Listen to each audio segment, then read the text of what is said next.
कहते हैं इंसान जब पूरी दुनियादारी के चकाचौंध से ऊब जाता है और ख़ुद के लिए एक सुकून की चादर ढूंढता है, तो जहाँ पर जाके वो चैन की नींद सो सके, तो उसकी एक ख्वाहिश सिर्फ एक जगह पूरी होती है, जिसे हम अपना घर कहते हैं।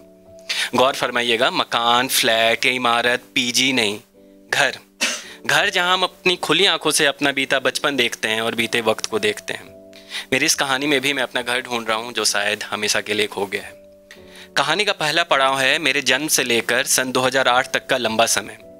सुदूर उत्तर बिहार के भारत नेपाल बॉर्डर के पास एक छोटा सा कस्बा है बीरपुर, और इस छोटे से कस्बे में हमारी छोटी सी गली, या यूँ कहें कि एक छोटा सा मोहल्ला, और वहीं पे था मेरा घर।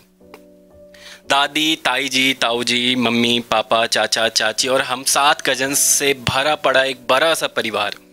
घर के बाहर खड़ा वो आम का पेड़, घर में 2 उजले से खरगोश और 3 साइकिल भी मेरे परिवार का हिस्सा थे। मेरे घर का आंगन फैलता हुआ पड़ोस में रहने वाले शर्मा जी, गुप्ता अंकल और कपूर साहब के आंगन तक मिला हुआ था। शायद उस वक्त ना मोहल्ले के लोगों के दिलों में कोई दीवार थी, ना ही हमारे घर की सीमाओं में। आस पड़ोस की सभी छतें भी आपस में लगभग जुड़ी हुई थी। लाड़ प्यार से पलता बढ़ता मैं शायद उस वक्त खुद को उस रियासत का एक राजा समझता था। मुझे याद है उन दिनों माँ जब अक्सर कुछ अच्छे पकवान बनाया करती थी तो सबसे पहले 4 कटोरियों में सजाती थी, और मैं बन जाता था जोमेटो का डिलीवरी बॉय। चाची जी, मम्मी ने ये पकवान भेजा है कहता हुआ मैं बारी बारी से वो कटोरियाँ अपने सारे पड़ोसियों के यहाँ पहुँचा देता था।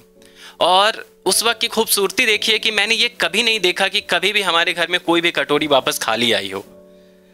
से उस वक्त की खूबसूरती थी। और इन सारे काम को जोमेटो के डिलीवरी बॉय के बन जाने के बाद, मैं सारे काम निपटा देने के बाद मैं पहुंचता था अपने उस रियासत के खजाने वाले इलाके में। तो घर के पीछे की 3 दीवारों से घिरा हुआ एक छोटा सा बरामदा कह दो आप, या एक खुला बरामदा ही कहेंगे उसे। वहाँ पर कोने में मैंने अपनी एक साइकिल खड़ी कर रखी थी। दूसरी तरफ की दीवार मेरी बढ़ती लंबाई के सबूत थे, जहाँ खुरच कर मैंने अपनी बढ़ती हाइट के सबूत बना रखे थे।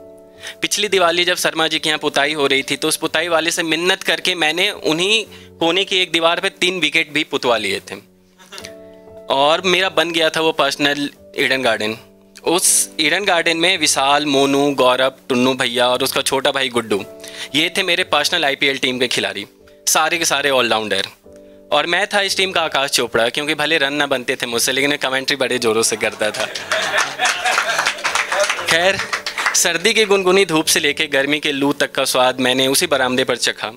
अक्सर शाम में हमारे यहाँ बिजली चली जाती थी, तब शाम को पूरा मोहल्ला वापस बाहर उस खुले आंगन में या उस खुले सड़क पर आ जाता था।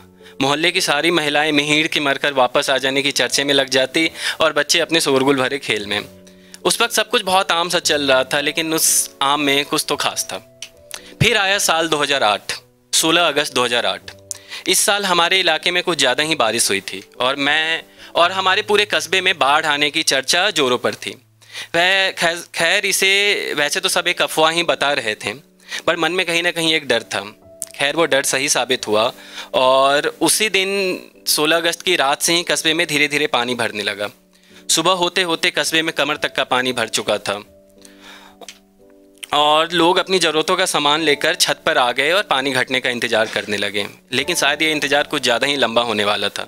2 दिन में ही पता लग गया कि ये पिछले 100 साल की सबसे बड़ी त्रासदी है, और बिहार का शोक कही जाने वाली कोसी नदी ने फिर से अपना रास्ता बदल लिया है। खैर फिर भूख, चीख, राहत की उम्मीद, सरकारी मदद, वो रिलीफ बोट और इन सब के सहारे जैसे तैसे करके हमने अपने कस्बे को पीछे छोड़ा, और तत्कालिक नए ठिकाने की तलाश में हम सब अपने अपने रिश्तेदारों के यहाँ चले गए।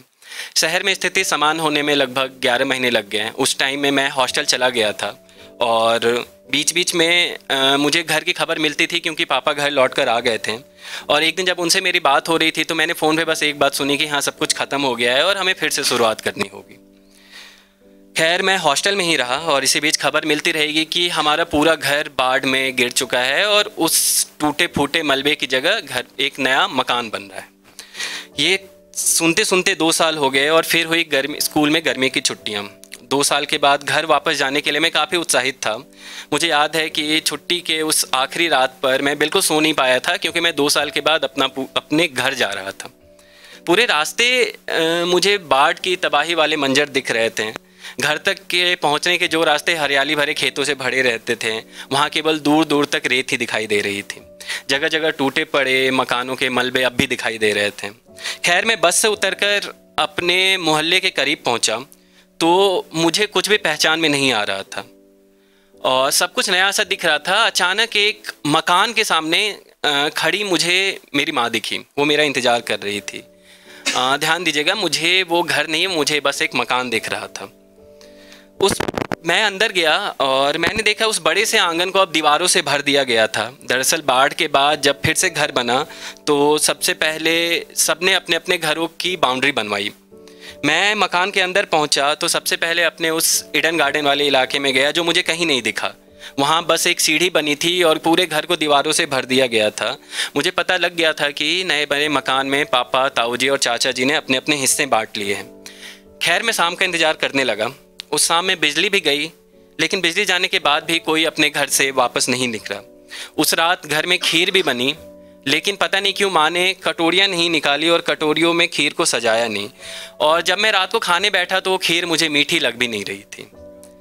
मुझे पता लग गया था कि उस भीषण बाढ़ में सिर्फ लोगों के मकान ही नहीं बहे, बल्कि लोगों के सपने, लोगों के अपनेपन भी कहीं ना कहीं बह चुके हैं। मैं मन महसूस कर रह गया और उस दिन मैंने भरे मन से अपने बचपन को विदाई दी। आज भी जब मैं अपने शहर जाता हूँ तो मुझे सिर्फ मकान दिखते हैं। आज भी मैं अपना घर ढूंढ रहा हूँ। आज भी मैं अपना घर ढूंढ